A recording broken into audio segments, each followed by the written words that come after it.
If you are an African in the diaspora, this message is for you. You've thought about investing back home, maybe not seriously, but the idea keeps returning. Every headline tells you Africa is risky. Very few explain where opportunity is quietly forming. This video is not about fear, it is about preparation. You are likely looking at the exchange rates right now. You see the numbers changing. You see the value of local currency dropping against the dollar, the pound, or the euro. And your instinct tells you to wait, to keep your money where it is safe. That feels like the prudent choice. But there is a specific mistake you are making when you equate safety with silence. You believe that holding cash is neutral. In a high inflation market, doing nothing is an active decision to lose value. Let's explore why. If you have family in Lagos, Accra, Nairobi, or Harare, you know the reality of prices changing weekly. What you currently believe is that high inflation makes investment impossible. You look at a business plan or a real estate project and you calculate the returns in local currency, then you convert it back to foreign currency, and the math breaks. It looks like a loss, so you stay away. What is actually happening is a transfer of wealth. During periods of high inflation, wealth moves from those who hold currency to those who hold assets. It moves from those who consume to those who produce. If you do not understand this transfer, you will always be on the losing side of the equation. In this video, we are going to walk through the mechanics of asset selection when money is losing its value. You will learn the difference between nominal returns and real returns. You will understand why saving in a local bank is dangerous. And I will give you a framework to identify which assets act as a shield and which ones act as a sieve. We are moving from fear of devaluation to the strategy of preservation. I know why you hesitate. It is not just the data, it is the stories. You have heard of the uncle who retired, moved back home with a pension that looked huge, and within 5 years, inflation had turned his comfort into a struggle. You remember the price of a bag of cement 5 years ago versus today. You look at the money you work hard for in the diaspora. Whether you are in healthcare, tech, finance, or engineering, that capital represents your time. It represents early mornings and late nights away from home. The fear of sending that hard-earned value into a market that seems to evaporate value is paralyzing. You feel a sense of family pressure too. People back home ask for help, but they also complain about how expensive life has become. Their panic becomes your hesitation. So you default to the easiest option. You keep your money in your Western bank account. You might send small amounts for consumption, to pay school fees, to buy food, to handle medical bills, but you do not send capital for investment. You treat the African market as a charity case or a black hole rather than an economic environment. You feel stuck because you are analyzing the market with a stable currency mindset. In the West, if inflation is 3% and you make 5%, you are winning. In a developing market, the numbers behave differently. The volatility makes you feel like you have no control. But I want you to consider something. The fear you feel is not actually about the market. It is about a lack of structure. You do not know how to hold value in that environment, so you choose not to participate at all. But while you wait, the assets, the land, the businesses, the infrastructure are still being bought, just not by you. Let's look at the reality of the African economic landscape today calmly. Many African nations are import-dependent. When the local currency weakens, the cost of everything brought in from the outside goes up. Fuel, machinery, medicine, wheat. This creates a cycle. Prices rise, the central bank raises interest rates to try to stop it. Borrowing money becomes expensive for local businesses. This sounds terrible, and for the average consumer it is difficult, but for the investor with capital, the picture is different. Because inflation does not affect all things equally. Soft assets like cash savings in a local bank, fixed deposits or bonds are being eaten alive. If inflation is 25% and the bank gives you 15% interest, you are losing 10% of your wealth every single year. You are paying the bank to hold your money. However, hard assets behave differently. Real estate, particularly in prime areas, tend to reprice itself over the medium term. If the currency drops by 20%, the property value over the medium term often adjusts upward to match the new reality. Commodities do the same. Maize, cocoa, minerals, timber. These things have intrinsic value. They are priced globally, even if they are sold locally. What is happening now is a flight to quality. Smart local money is leaving the banks and moving into tangible things.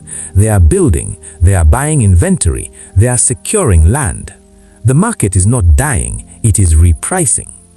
The mistake many in the diaspora make is looking at the exchange rate in isolation. You see the rate go from 700 to 1,000 to 1,500. You think, I will wait for it to stabilize. It rarely stabilizes at the rate you want. It finds a new level, and while you waited for the currency to settle, the price of the asset you wanted to buy doubled. Information alone is not enough here. You need to understand the timing of value. I want to tell you a story about two brothers, David and Samuel. This is a composite story, but it reflects a reality I see every year. Both brothers lived in London. Both wanted to build a retirement home in their country of origin. Both had saved £50,000 for the project. David was cautious. He was analytical. He watched the news every night. He saw the local currency was volatile. He decided, I will keep my money in pounds. I will only transfer exactly what is needed when it is needed to minimize risk. He started his project. He sent money for the foundation. Then there was an election coming up. The news said the currency might crash. David paused. He said, let me wait until after the election to see if things settle. He waited 6 months. The currency didn't settle. It devalued by 30%. Suddenly, the cost of cement and steel, which are often imported, skyrocketed. David's budget for the wars was no longer enough. He became frustrated. He stopped the project. His foundation sits there today, overgrown with weeds. He still has his pounds in London, but he has no asset in Africa. Samuel thought differently. Samuel understood that in a high inflation market, cash is trash and materials are wealth. He took his £50,000 and he did not wait. He did not keep it in the local bank either. He immediately bought the land. Then with the remainder, he bought the blocks. He bought the roofing sheets. He bought the tiles. He didn't even have the walls up yet, but he bought the finishing materials and stored them in a secure warehouse owned by a trusted family member. His friends told him he was crazy to buy tiles before he had a roof. But then the devaluation happened. Prices doubled. David was priced out of the market. Samuel simply went to the warehouse. He had already paid for the materials at the old price. His savings were not in a bank account. His savings were in the physical goods. Samuel finished his house. Today, that house generates rental income. The rent increases every year to match inflation. David protected his currency. Samuel protected his purchasing power. There is a profound difference between the two. You need a framework to make decisions like Samuel without being reckless. When you look at an investment opportunity in Africa, I want you to put it through the inflation shield test. This test has 3 questions. Question 1. Is this asset scarce? Can the government print more of it? They can print more currency, they can issue more bonds. They cannot print more land in a city center. They cannot print more bushels of corn. If the asset is scarce, it will hold value against inflation. Question 2. Does it have pricing power? If you start a business, can you raise your prices tomorrow if your costs go up? If you run a transport company and fuel prices triple, can you triple your fare? Maybe, but passengers might stop riding. If you own a luxury apartment rental for expatriates, can you raise the rent? Yes, because they pay in hard currency or high-level corporate allowances. You must invest in things that can pass the cost of inflation on to the customer. Question 3. Does it have export potential? Does the asset generate local currency or foreign currency? The ultimate hedge against inflation is an asset located in Africa that earns income from outside Africa. Tech services, agriculture for export, tourism, art. If your costs are local, low, and your earnings are foreign, high, inflation actually helps you. Before you put a single dollar or pound into a venture, ask, is it scarce? Can I raise the price?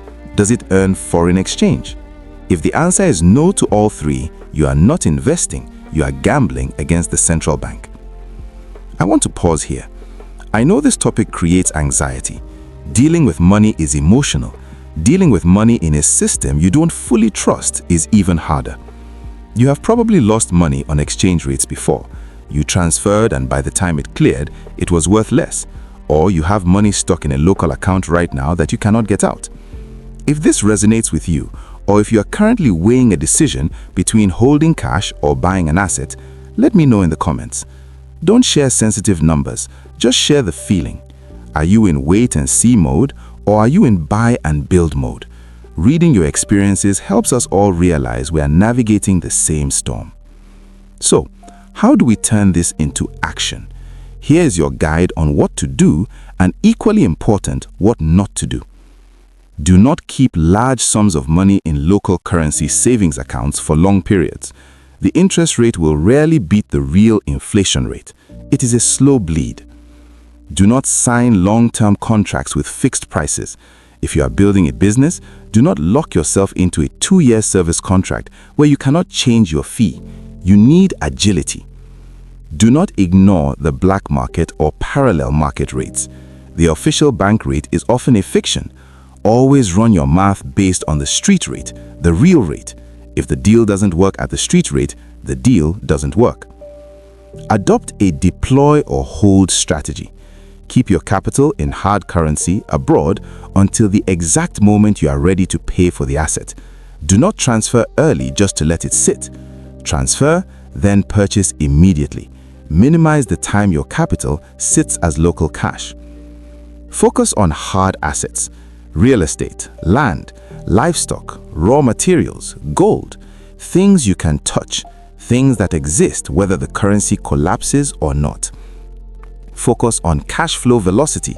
In high inflation, you want money that comes back to you quickly so you can reinvest it.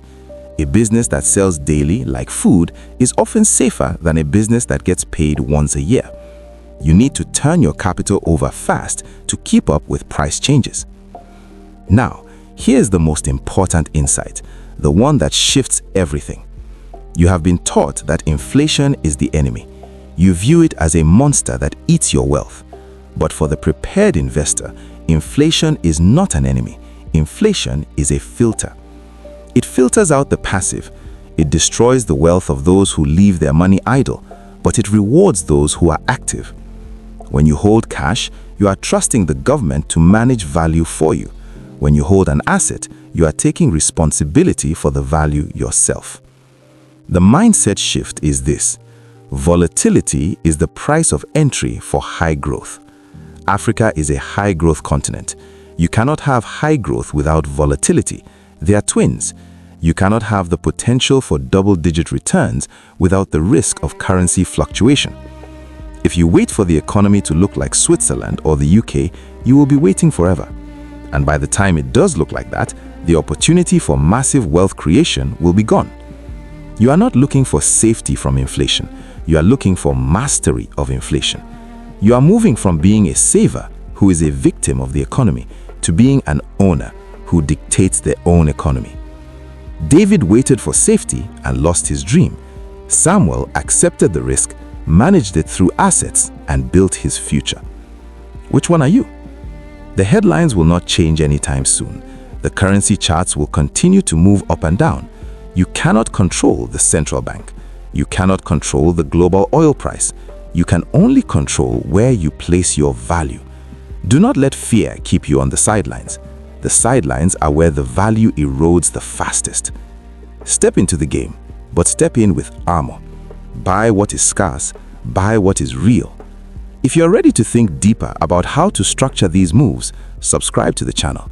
We are building a community of long-term thinkers here.